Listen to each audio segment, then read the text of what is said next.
अब हाँ, तोरा लोग इनके फिर से सरकारी सामान्य ज्ञान में स्वागत बा।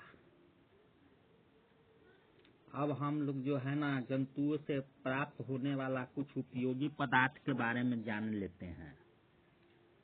अब देखते हैं औषधियाँ, मेडिसिन जिसको बोलते हैं, उसमें जो है कैंथ्रीडीन तेल और ब्लिस्टर बीटल, यह मीट से प्राप्त होता है। मछली का तेल मछलियों के शरीर से प्राप्त होता है और घोड़ों के रुधिर से एंटीविनिन, सांप काटने की इलाज के लिए तैयार की जाती है। पोलियो, खसरा आदि रोगों की वैक्सीन भी जंतुओं के रुधिर से तैयार की जाती रही है। विटामिन ए तथा डी मछली के तेल से प्राप्त किए जाते हैं। कुछ व्यापारिक महत्व वाले सब्सटेंस है, पदार्थ है, उनको हम लोग देख लेते हैं। कमर्शियल इंपोर्टेंट गुड्स सब्सटेंस, तो जैसे एक हो गया मोम, वैक्स जिसको अंग्रेजिया में बोलल जाता है।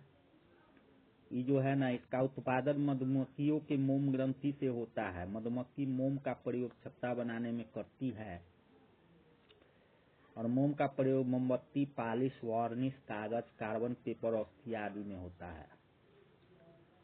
उसी तरह से एक सिल्क है। यह सिल्क माथ बॉम्बिक्स मोरी से सिल्क प्राप्त होती है। सिल्क वर्म को शहतूत के पेड़ों पर पाला जाता है।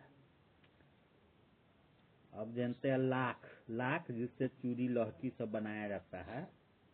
यह मादा लाख कीट टर्काडिका लक्का, मादा लाख कीट का नाम टर्काडिका लक्का द्वारा उत्पन्न किया जाता है। यह कीट पीपल तथा बरगद के पेड़ों पर रहते हैं। और अब आ गया आपका मोती, पर्ल्स, इसको अंग्रेजिया में बोला जाता है पर्ल्स। अब मोती जो है यह एक महत्वपूर्ण औद्योगिक वस्तु है। गहना गुड़िया में एकर यूज होता है। पानी वाला मोती द्विकपाटीय मोलस्क मोती उत्पन्न करने में समर्थ होते हैं। उनमें प्रमुख है पर्ल ऑयस्टर और पिंक टाडा। जंतु से उत्पन्न मोती बहुमूल्य होती है। एक और पदार्थ है एम्बर ग्रीस। यह व्हेल की आंत से प्राप्त होता है और इससे इत्र सुगंधित पदार्थ बनाए जाते हैं।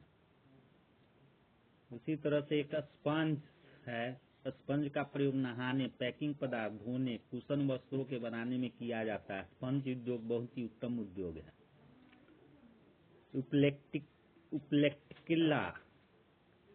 उपलेक्टिकिला जापान में विवाहोत्सव पर नव दंपति को उपहार के रूप में दिया जाता है।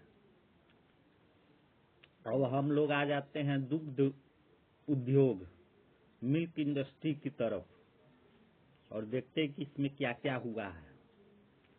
इस क्षेत्र के विकास को समझते हुए सरकार ने करनाल, हरियाणा में राष्ट्रीय डेयरी अनुसंधान संस्थान की स्थापना की थी और डॉक्टर वी कुरियन जो हैं वह national dairy development board NDDB के संस्थापक थे। उन्होंने विश्व के सबसे बड़े दुग्ध विकास कार्यक्रम ऑपरेशन फ्लड की संकल्पना की तथा इसे साकार किया। डॉक्टर वी कुरियन को आधुनिक भारत के दुग्ध उद्योग का रचनाकार तथा श्वेत क्रांति का जनक कहा जाता है। भाई इम्पोर्टेंट है, इसको याद रख लेना। श्वेत क्रांति या ऑपरेशन फ्लड का प्रारंभ। अभी जो ऑपरेशन फ्लड जो था माने दूध क्रांति, एक किस तरह से शुभारंभ हुआ था इसको थोड़ा जानते हैं। जो हुआ था 3 चरणों में किया गया था। पहला चरण था 1970 से 78, दूसरा 1978 से 85 और तीसरा 1985 से 94। और इसके अंतर्गत सगु पशु विकास योजना, भ्रूण स्थानांतरण तकनीकी, विदेशी सांडों के संकरण का कार्यक्रम, ये सब इस चरण के अंतर्गत किए गए थे। अब हम लोग जानते हैं जैव ऊर्जा स्रोत, बायो एनर्जी सोर्स।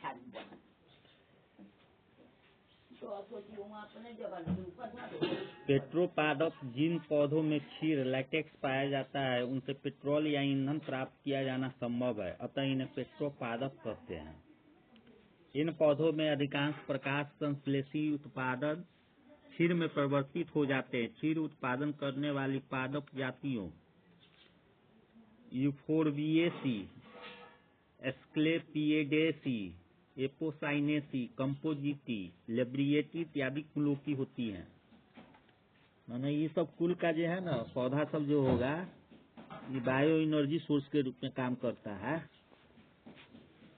उपरोक्त कुलों के महत्वपूर्ण पेट्रोपादप जैसे कैलोट्रॉपिस प्रोसेरा, कोपाईफेरा लैंगसडोर्फी, सी मल्टीजूगा, क्राइटोस्टोजिया, ग्रैंडीफ्लोरा, यूफोर्बिया एंटीसिफिलिटिका, ई कार्डिसिफोलिया, ई लेथिरिस, गैसोलीन वृक्ष, ई लेना पेडिलेंतस, टीटी मैलाइडेस तथा पिटोस्पोरम रेसनिफेरम पेट्रोलियम फल जिसको कहते हैं इत्यादि है। इसके अलावा गन्ना, चुकंदर, मक्का, आलू आदि इथेनॉल के उत्पादन के लिए कच्ची सामग्री के रूप में उपयोग होती है। इन पौधों को ऊर्जा कृषि कहते हैं।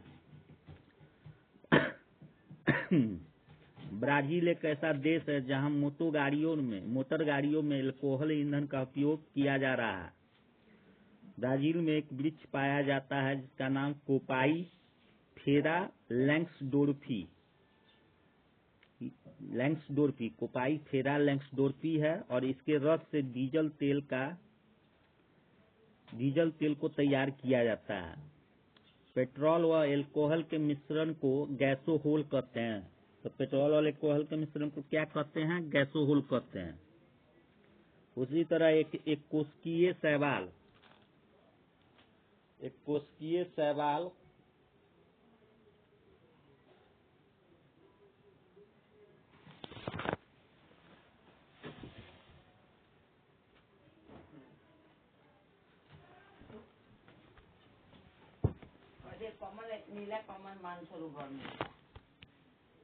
इसी तरह से एक कोशिकीय शैवाल बोट्रिकाकस ब्रोनाई में 15 से 75% तक हाइड्रोकार्बन होते हैं जिनसे तेल निकाला जा सकता है। अब हमारा अगली टॉपिकवा है जैव हाइड्रोजन।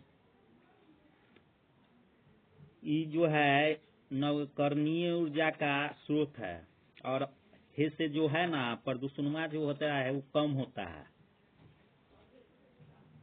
अब बायोटेक्नोलॉजी की सहायता से हाइड्रोजन का उत्पादन संभव है। जीवों के द्वारा हाइड्रोजन का उत्पादन जैव हाइड्रोजन कहलाता है। हाइड्रोजन आयनों को H2 गैस में परिवर्तित करने का कार्य हाइड्रोजिनेसिस व नाइट्रोजिनेस एंजाइम द्वारा किया जा सकता है। आसिलेटोरिया, क्लेमाइडोमोनास, पोरफायरिडियम इत्यादि शैवाल व प्रकाश संश्लेषी जीवाणुओं क्रोमैटियम, क्लास्ट्रीडियम, एडोस्पिरिलियम में हाइड्रोजिनेस एंजाइम पाया जाता है।